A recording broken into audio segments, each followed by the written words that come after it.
it properly. Obviously, a lot of y'all agree. Remind me what the fuck is stop Ali? Only me as far as I can see. Line 3 of my philosophy. By BDP, it apply to me.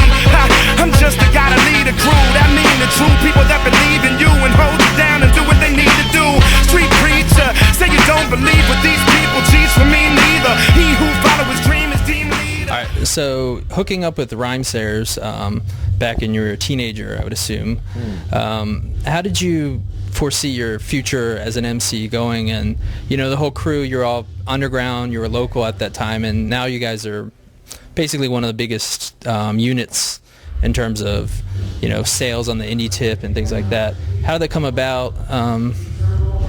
Your evolution. Well, I got with them when I was 21, and the main guys were all 5 years older than me, or so years, So, now I'm in my mid-30s and they're 40. That's not such a huge gap. But when you're 21 and they're 26 and 27, 20, they're pushing 30, it feels like a generation, you know what I mean? So I looked up to them a lot, and they're the ones that taught me how to organize what I do and be a professional and have a career out of it. But even when we started, the fact that they had an actual CD was a big thing. It was only in the mid-90s, there was only maybe 10 acts total in the Twin Cities that actually had a CD you could listen to. There was a guy named Cardell, there was a guy named Knowledge MC, there was a group, Abstract Pack, very few, you know what I mean? A couple people had cassettes, but then Rhymesayers were the most organized guys that we ever saw, you know what I mean? Before, actually, there was a group in the 80s named IRM that had a record out, and that was huge. Another group called the Micronauts were really, everybody knows them. Yeah. I wish everybody knew them. All real hip hop heads know them, but not everybody. I think that a lot of our fans now, even Rhymesayers fans, there's a lot of people that are casual fans of me and Atmosphere and POS and Evidence, and that I don't know if they know the whole trajectory, but Musab, who was called Beyond in the beginning, and Micronauts, those are kind of really formative groups for our whole scene. And so I kind of, Atmosphere was already doing their thing, but I kind of got to grow with all of that stuff, you know what I mean?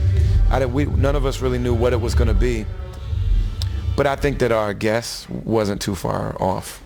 I think we all knew that we would have sustainable touring careers with a fan base. I don't think any of us ever thought that we would be on the cover of Rolling Stone or something like that, but I think we all knew that we'd be sustainable and that we get to do what we want. Right. And that's what it is, and we're all very, very grateful for that. Excellent.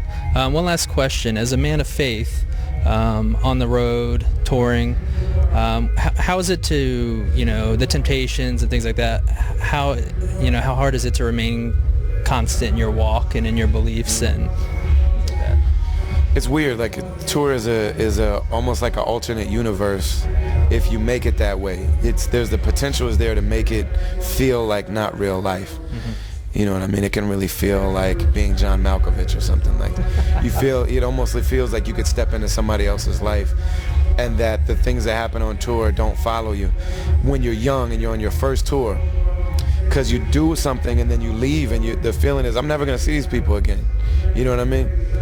So I can do whatever. Once you start realizing that it's your life and you start seeing people over and over again.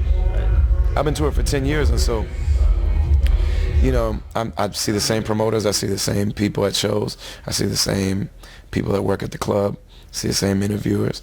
You start realizing that this is reality, you know what I mean? And I'm very grateful to Islam. Not to say that I've never acted outside of my Muslim character, because I have. Not to say that I've never broken the Islamic disciplines, because I've broken almost all of them in some form or fashion one time. Just one time to realize, I need to be more careful. This isn't me. Yeah. You know what I mean?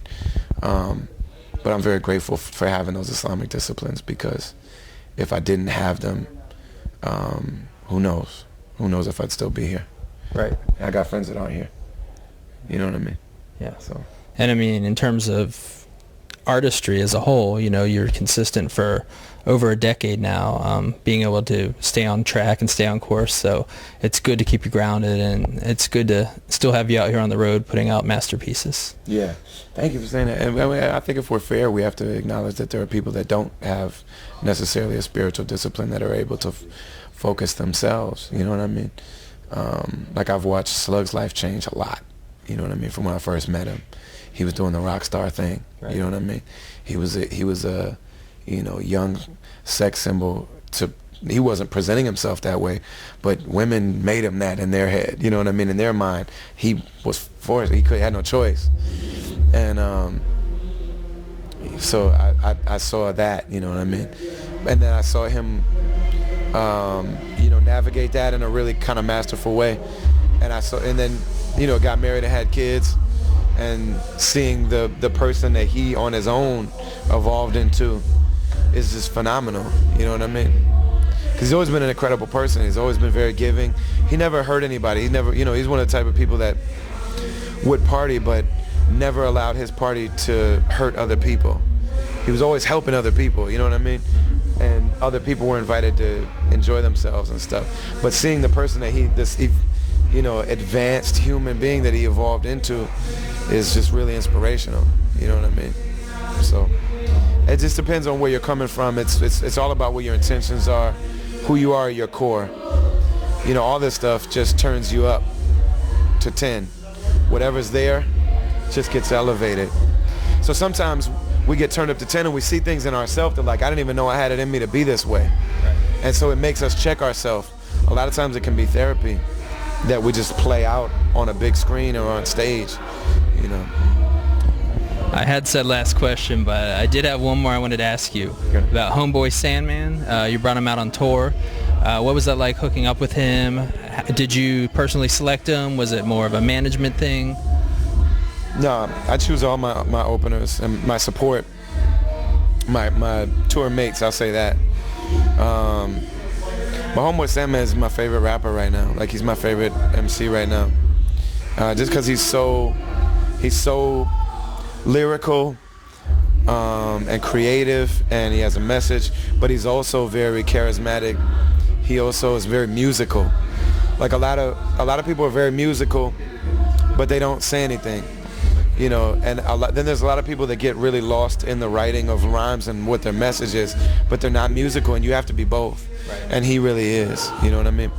Also, the Reminders that are on tour with us now, they're one of my favorite groups because it's very similar, very lyrical, but their music is just so fortified with love and life and light and just the enjoyment of living in the world.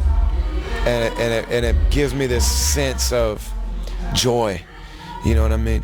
So much of music right now is loveless and joyless. So much of it is just I